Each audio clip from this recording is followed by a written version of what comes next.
You're 17, standing in your bedroom with that crisp McDonald's uniform spread across your unmade bed. The red polo shirt still has creases from the package, and you run your fingers over the golden arches embroidered on the chest like it's some kind of badge of honor. Your mom calls from downstairs that she's proud of you for getting your first job, and for a moment, you believe this is the beginning of something good. The application process was easier than you expected. You walked in on a Tuesday afternoon, handed over a barely filled out form, and the manager, a tired woman named Sharon with graying roots, looked you up and down and said, "When can you start?" No interview. No questions about your dreams or aspirations. Just desperate eyes scanning your young face and seeing exactly what she needed. Fresh meat for the grinder. Your first day, you arrive 30 minutes early because you want to make a good impression. You sit in your car in the parking lot, watching the morning rush through the drive-through windows. Cars wrapped around the building like a metallic serpent, all filled with people who need their coffee and egg McMuffins before they can face another day. You don't know it yet, but you're watching your future. An endless loop of identical mornings, identical orders, identical exhaustion. Sharon walks you through the basics with the enthusiasm of someone reading a grocery list. This is the fryer, this is the grill. Don't burn yourself, but if you do, there's a first aid kit in the office. She hands you a headset that smells like someone else's sweat and positions you at the front counter. Smile, she says, even when you don't want to. The first customer approaches, a businessman in a wrinkled suit, already irritated before he opens his mouth. Large coffee, black, and make it fast. You fumble with the register, your fingers clumsy on buttons that feel too small and too many. The coffee machine hisses like an angry cat, and when you hand him the cup, he doesn't say thank you. He doesn't even look at you. You're already invisible, and your shift started 20 minutes ago, but there's something intoxicating about the rhythm once you find it. The beeping of timers, the choreographed dance of coworkers moving around each other in the tiny kitchen space, the satisfaction of completing orders and seeing the numbers tick up on your register screen. You start to think you might be good at this. You start to think this might be more than just a job. Your first paycheck arrives 2 weeks later. $247.83 after taxes. And you hold it like it's made of gold. You've never earned money before, never felt the weight of bills with your name on them. You deposit it at the bank with the solemnity of a religious ceremony, watching the teller stamp the slip with your new balance. You're part of the economy now. You matter. 3 months in, you know every customer's usual order by heart. The construction worker who wants 2 sausage biscuits and a large Coke at 5:47 a.m. every Tuesday. The soccer mom who orders 4 Happy Meals, but always substitutes apple slices for fries. The elderly man who comes in for senior coffee and sits alone in the corner booth, reading yesterday's newspaper because today's is too expensive. You start picking up extra shifts, not because you need the money, but because you like feeling needed. When Sharon calls on your day off asking if you can cover for someone who called in sick, you say yes before she finishes the question. You tell yourself you're being responsible, building character, learning the value of hard work. You don't realize you're already being trained like a lab rat. Push the lever, get the pellet, push it again. Your friends start making plans without you. You're always working, they say, and you shrug it off because they don't understand what it means to be reliable, to be depended upon. They're still children, you think, while you're learning real-world skills and earning real money. You wear your work ethic like armor, protecting you from the growing suspicion that maybe they're having more fun than you are. The uniform starts to feel like a second skin. You catch yourself checking your appearance in car windows and mirrors, making sure your visor is straight and your shirt is tucked in, even when you're not at work. The smell of fries clings to your hair and clothes, no matter how much you wash them. But you tell yourself it's the smell of ambition, of someone who isn't afraid to start at the bottom. You're building something, you think. You're learning. You're growing. You have no idea you're disappearing. 6 months in, and you know the job so well you could do it in your sleep. In fact, you sometimes wonder if you are asleep, because the days blend together in a haze of, would you like to make that a combo? and "have a great day." The phrases roll off your tongue without conscious thought, programmed responses to programmed situations. You've been promoted to crew trainer, which means you get an extra 50 cents an hour and the privilege of teaching new employees how to hate their lives efficiently. The new kids come in eager and nervous, just like you did, and you find yourself channeling Sharon's dead-eyed pragmatism as you show them the ropes. "The customer is always right," you hear yourself saying, even though you know it's a lie. Especially because you know it's a lie. The lunch rush is where you discover what you're really made of. From 11 a.m. to 2 p.m., the restaurant transforms into a battlefield, and you're a soldier armed with nothing but a headset and the muscle memory of 1,000 identical transactions. Orders pour in faster than you can process them. The drive-through timer screams red warnings when cars wait longer than 90 seconds, and Sharon paces behind you like a drill sergeant, barking reminders about upselling and speed of service. You develop a rhythm that's part dance, part assembly line. Punch the order, call it to the kitchen, take payment, hand out food, smile, repeat. Your feet ache from standing on concrete floors for 8 hours, but you've learned to shift your weight and flex your toes inside your non-slip shoes to keep the blood flowing. You've learned that ibuprofen tastes better when you dry swallow it during your 10-minute break. The customers become categories rather than people. There's the complicated order lady who wants no pickles, extra onions, and the sauce on the side, but changes her mind 3 times before paying. There's the screaming phone dad who yells at his kids while ordering and somehow makes you feel responsible for his bad parenting. There's the creepy regular who always requests you specifically and tips in crumpled singles while staring at your chest. You start to understand the hierarchy of fast food, and it's both simpler and more complex than you imagined. At the bottom are the crew members like you, interchangeable, disposable, grateful for whatever hours you can get. Above you are the shift managers, who make $2 more an hour in exchange for staying later and dealing with the difficult customers you can't handle. Above them is Sharon, who makes maybe 40 grand a year to manage a business that generates millions. And above her are corporate executives you'll never meet who make decisions about your life from boardrooms in Chicago. Your social life continues to atrophy. Friday nights find you closing the restaurant at 1 a.m., mopping floors and cleaning grease traps, while your classmates are at parties you weren't invited to anyway. You tell yourself you're saving money for college, but the paychecks disappear as quickly as they arrive. Car insurance, gas, clothes, the occasional movie when you can find someone who's free during your limited time off. You start to take pride in things that would have embarrassed you a year ago. You can build a Big Mac in under 30 seconds. You know exactly how much pressure to apply to the ketchup dispenser to get the perfect amount without waste. You can de-escalate an angry customer complaining about cold fries with a combination of apology, replacement product, and strategic empathy that would impress a hostage negotiator. The job begins to colonize your thoughts. You find yourself mentally organizing your bedroom like the walk-in cooler, with everything labeled and dated and rotated for maximum efficiency. You wake up from dreams about broken ice cream machines and customers who order at the last second before close. Your internal clock syncs to the rhythm of rush periods and cleaning schedules. Your manager notices your dedication and starts giving you more responsibility. You're trained on the grill, then the fryer, then the specialty stations. Each new skill feels like an achievement, and you collect training certificates like Boy Scout merit badges. You don't realize that being good at every position just makes you more exploitable, not more valuable. The breaking point comes during a particularly brutal Saturday lunch rush.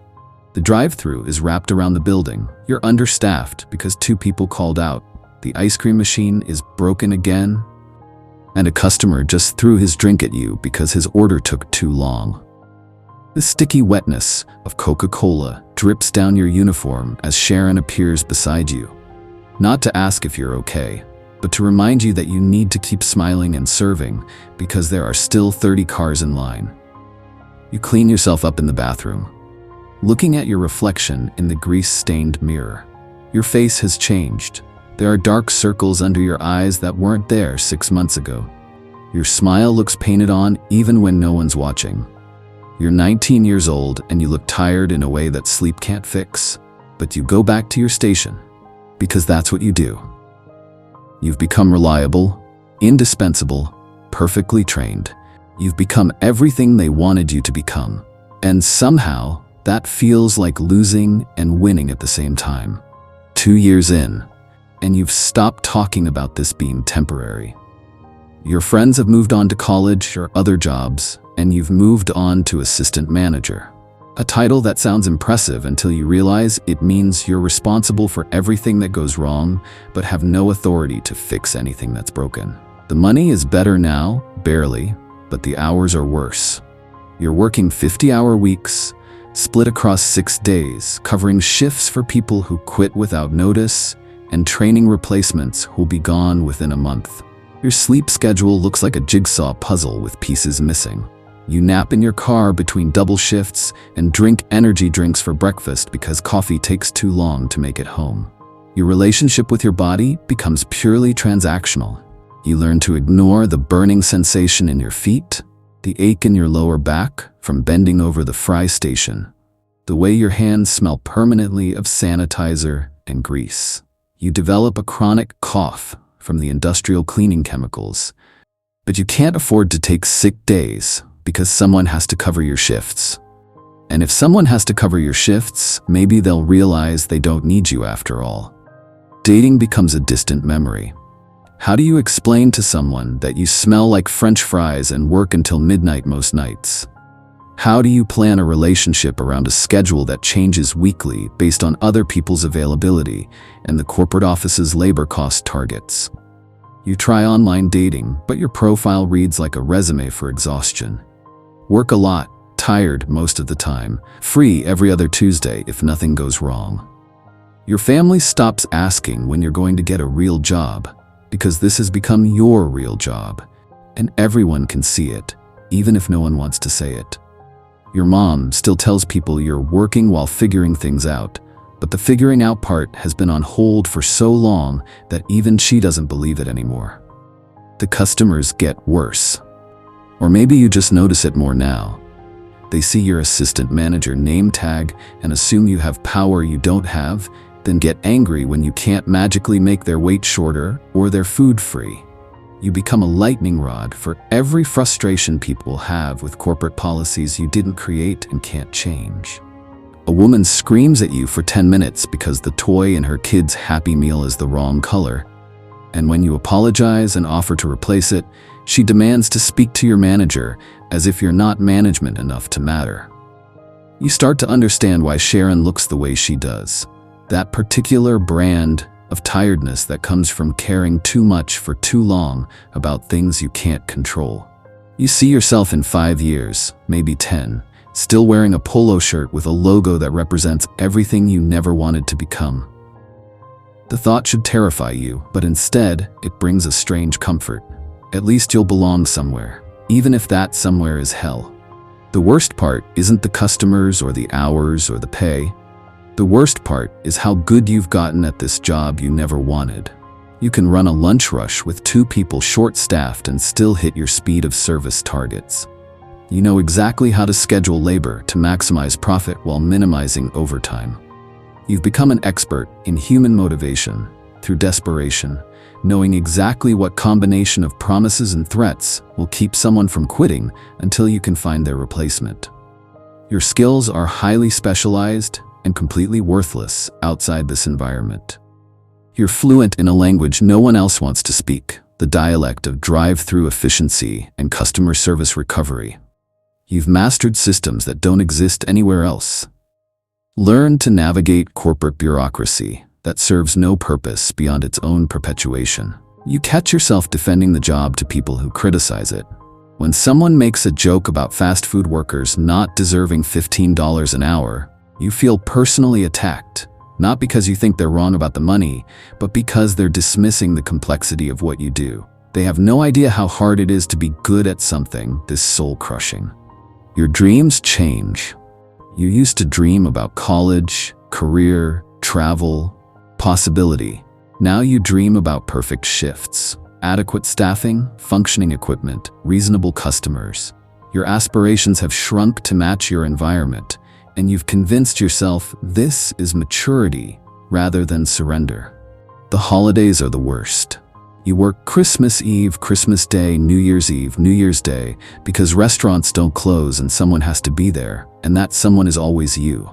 You watch families through the drive-through window, dressed up and heading to celebrations you'll never attend, and you hand them food with a smile that hurts your face. You've sacrificed your 20s to a golden arch, and the arch has given you nothing in return but the knowledge that you can endure anything, which is both a superpower and a curse. You're strong enough to handle whatever comes next, but you're not sure there will be a next. This might be it. This might be your life. And the most terrifying part is that some days, that feels okay. 3 years, 2 months, and 16 days. You know exactly how long you've been here, because you've started counting the way prisoners mark time on cell walls. The restaurant has become your entire world. A grease-stained universe with fluorescent suns and a soundtrack of beeping timers and customer complaints. Sharon quit last month, or maybe she was fired. No one tells you anything important anymore. Her replacement is a district manager's nephew, 22 years old, with a business degree and no restaurant experience. He calls you into the office on a Tuesday morning and explains that corporate is implementing new efficiency standards. You're losing 2 crew positions, your hours are being cut to 35 a week to avoid giving you benefits, and you're now responsible for training, scheduling, inventory, and customer complaints. We're really counting on you, he says with the earnest enthusiasm of someone who's never had to choose between rent and groceries. You're the backbone of this operation. Backbone. You think about that word as you work a lunch rush with 3 people instead of 5, as you handle drive-through orders while simultaneously managing the grill because the new kid called in sick again. Your actual backbone aches constantly now.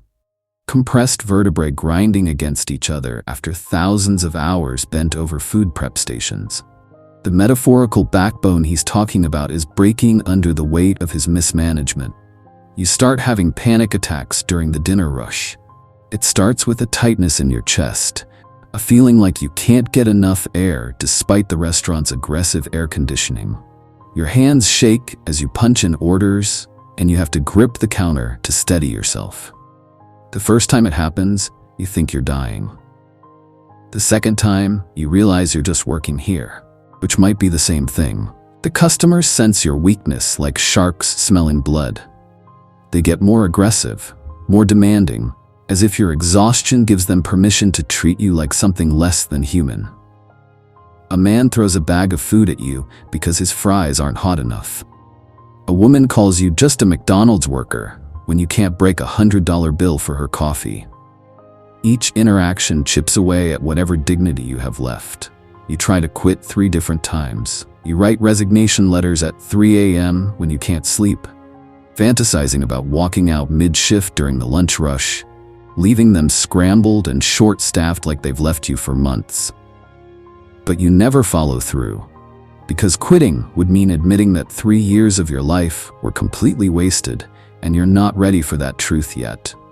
Your friends from high school are graduating college, getting engaged, starting careers that don't require hairnets. You see their social media posts from an iPhone with a cracked screen, taking your break in a storage closet that smells like industrial mayonnaise. Their lives are moving forward while yours loops endlessly, like the hold music customers hear when you put them on wait during busy periods. The money problems get worse instead of better. Despite working more hours than full-time, your reduced schedule means you barely make enough to cover rent and utilities. You eat McDonald's food for every meal because it's free, and you tell yourself it's convenient rather than pathetic. Your body rebels against the constant influx of salt and processed ingredients. Your skin breaks out, you gain weight, you feel sluggish and bloated all the time. You develop relationships with vendors and delivery drivers because they're the only adults you interact with who don't want something from you. The Coca-Cola guy knows your name and asks about your life like you're a real person, not just a uniform with hands. These 5-minute conversations become the highlight of your week, which is either touching or deeply depressing, depending on how you look at it.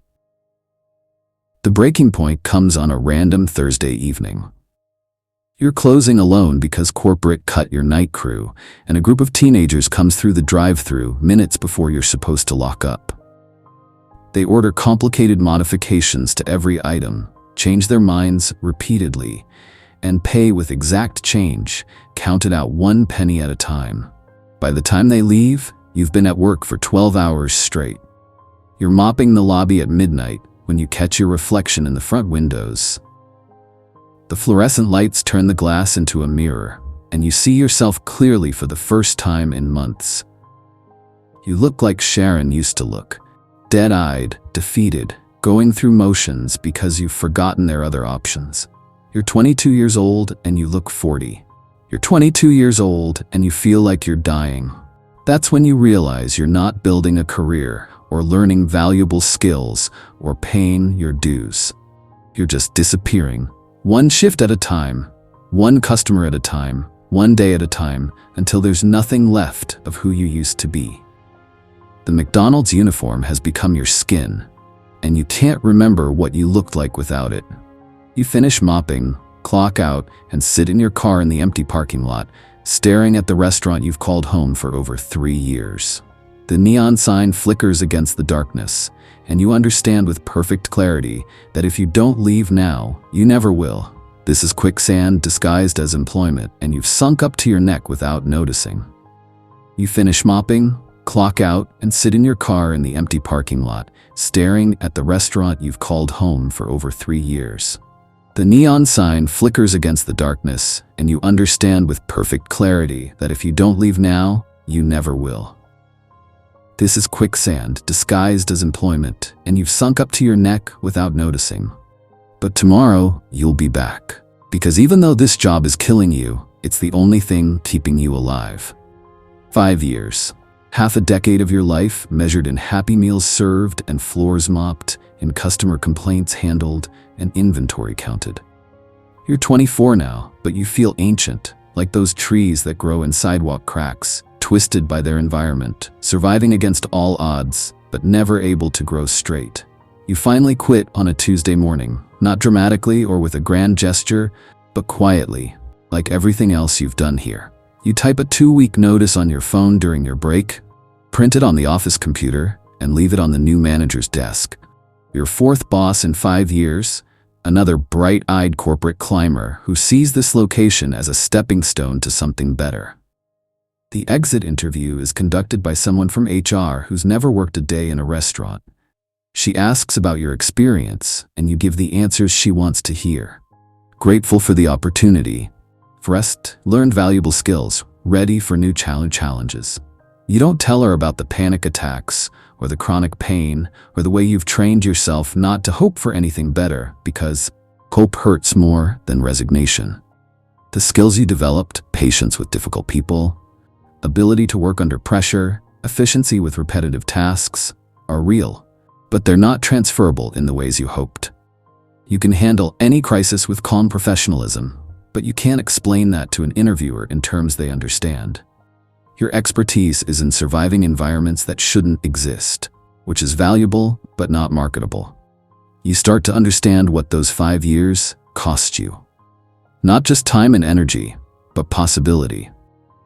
While your peers were building networks and exploring interests and making mistakes they could learn from, you were perfecting systems designed to keep you in place. You chose security over growth, a steady paycheck over uncertainty, and now uncertainty is all you have left. The anger comes later, once you've had time to process what happened to you.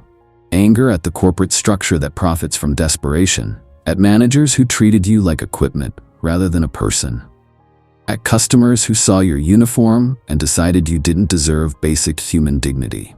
But mostly anger at yourself for staying so long, for believing that loyalty would be rewarded, for accepting so much less than you were worth. You think about Sharon sometimes, wondering where she ended up, whether she escaped or just moved to another restaurant in another town. You think about the hundreds of coworkers who cycled through during your tenure, teenagers who lasted 2 weeks, Adults who stayed for years, people who treated the job as a stepping stone, and people who built shrines to it. Most of them are still there, in spirit if not in body, trapped in a system that promises nothing and delivers exactly that. Some nights, you drive past your old restaurant and see the staff through the windows, new faces doing the same work you did, making the same compromises you made, disappearing the same way you disappeared. The building looks smaller than you remember, less significant, like a movie set after you've seen behind the scenery. You're rebuilding yourself now, slowly, finding pieces of who you were before the uniform and trying to imagine who you might become after it. It's harder than you thought it would be. 5 years is long enough to forget what you wanted when you started, long enough to confuse survival with success. The worst part isn't the wasted time or the low pay or the bad treatment. The worst part is how normal it all seemed while you were living it, how easy it was to mistake endurance for achievement, how thoroughly you learned to accept the unacceptable because accepting it was easier than fighting it. You survived McDonald's, but you're not sure McDonald's survived you. It left marks that won't fade, a permanent awareness of how little you matter to people who profit from your labor, how quickly dreams can shrink to fit the shape of necessity, how easy it is to disappear into work that doesn't see you as human. But you're out now, and that has to count for something. You're damaged but not destroyed, marked but not defined. You know things about resilience and desperation that people with easier lives will never understand, and sometimes that knowledge feels like a superpower, and sometimes it feels like a curse. The golden arches are still there, still calling to people who need work and don't have options, still promising opportunity while delivering exploitation. But you're not under them anymore, and you never will be again. That's not healing. But it's a start.